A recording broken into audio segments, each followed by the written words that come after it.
Hello everyone, আশা করি সবাই খুব ভালো আছো। আমার নতুন একটা ভিডিওতে সবাইকে অনেক অনেক ওয়েলকাম। আমাদের বাবুটার না হঠাৎ করেই জ্বর এসছে, জানি না কেন, হয়তো ওয়েদার চেঞ্জ হচ্ছে। এখানে তো বেশ ঠান্ডা ঠান্ডা ওয়েদার হয়ে গেছে, আর সকালবেলা বিশেষ করে খুবই ঠান্ডা লাগছে। তার জন্য বাবুকে খাটে বসিয়েই ব্রেকফাস্টটা কমপ্লিট করিয়ে দিলাম। তারপরে আমাদের আজকে একটু স্যান্ডউইচ বানাবো বলে চলে আসলাম কিচেনে। ওকে বলে আসলাম যে তুই খাটে বসেই খেলাধুলো কর, কিন্তু ও কথা তো শুনবে না। একটু সময় পেলেই সুমন গাছের পরিচর্যা তো করেই, তো অনেক দিন হয়ে গেছে আর সেভাবে টাইম দিতে পারে না, তো সেগুলো ঠিকঠাক করছিল।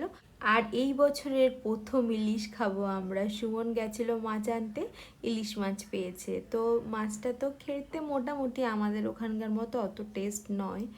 আর বিকেলবেলা ভেবেছিলাম জানো তো, শরীরটা যদি একটু ভালো থাকে তাহলে আমরা একটু মাসকাবাড়ি কেনাকাটা করতে ডি-মার্টে যেতাম, কিন্তু ছেলের আবারও দুপুর থেকে বেশ ভালোই জ্বর।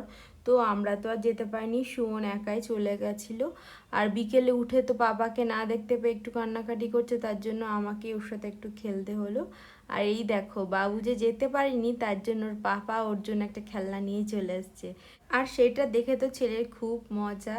এটা নিয়ে বেশ কদিন চলবে এখন সব সময় খেলা। আমি তো লিস্ট করে দিয়েছিলাম যে কি কি জিনিসপত্র আনতে হবে নাকি। আর এই মাসে একটু সব কিছু বেশি বেশিই কিনতে হচ্ছে, কারণ জেম্মা জেঠু আসবে কদিনের মধ্যেই আমাদের এখানে। আর সুমন ডিমার্ট থেকে আসার সময় একটু পনির পিৎজা নিয়ে চলে এসেছে। আসলে ডিমার্টের সামনেই কাউন্টার থাকে, খুব সুন্দর জানো তো, রিজনেবল প্রাইসের মধ্যে 100-150 টাকার মধ্যে এই পিৎজাগুলো খুবই টেস্টি হয়। আর এই দেখো আমাদের মাসকাবাড়ি, প্রতি মাসে কেউ আসুক আর না আসুক আমাদের এতটা করেই মাসকাবাড়ি কেনাকাটা হয় মোটামুটি। দেখলাম সব কিছুই বুঝে শুনে এনেছে।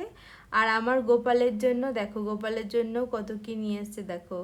প্রতি মাসেই গোপালের জন্য ভ্যারাইটিস এটা ওটা খাবার দাবার নিয়ে আসার চেষ্টা করি। আর এইবারও সুমন গিয়ে কেক, বিস্কিট আরও অনেক কিছু নিয়ে এসছে। আসলে আমাদের বাড়িতে একটা গোপাল না, দুটো গোপাল, বুঝতে পারছো কত খাবার দাবার লাগবে। আর নাইকাতে চলছিল হট পিঙ্ক সেল, তো সেই সেলটা দেখে না আমার মনটা একদম খারাপ হয়ে গেছে। কারণ একটাই যে আমি এই সেলটা শুরু হওয়ার 1 সপ্তাহ আগেই আমার স্কিন কেয়ারে যা যা জিনিস দরকার, ক্রিম, ফেস ওয়াশ, সব কিছু, টোনার ফোনার আমি অর্ডার করেছিলাম। তো সেইগুলো তো 1 সপ্তাহ আগেই এসে গেছে। তারপরে দেখছি সেলটা দিয়েছে জানো তো। তো তেমন কিছুই আর দরকার ছিল না, তো এই সেরামটা দরকার ছিল, এটা অনেকটা অফারে পেয়েছি তো এটা